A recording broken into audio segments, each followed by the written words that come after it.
A line of tanker cars you're looking at now that never move, and that's an eyesore in the backyard of some homes in Pittsfield Township. As 7 Action News reporter Kimberly Craig shows us, it seems there's nothing homeowners can do about it.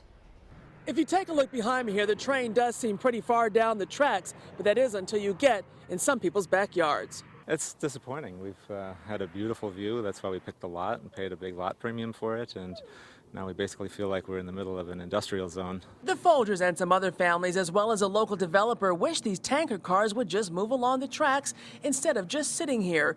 237 tanker cars parked on these tracks through Pittsfield Township and Saline. A railroad company out of Kansas called Watco owns the tracks, and oil companies are paying Watco rent so they can store their empty tankers here until the price of oil goes back up. They basically have told us that they have a right to generate revenue. I'm a businessman, I understand that, but not necessarily at the expense of the community and the people who live here. Many residents were concerned about possible hazardous materials, but a spokesperson for the rail company tells Action News that most of the tankers are new and have never been used. And while some tankers are older, we're told they only have some crude residue.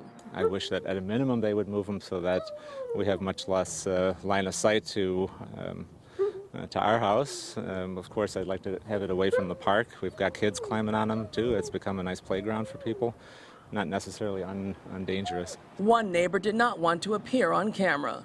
It doesn't bother me a lot because they're brand new cars, so there's no environmental issue.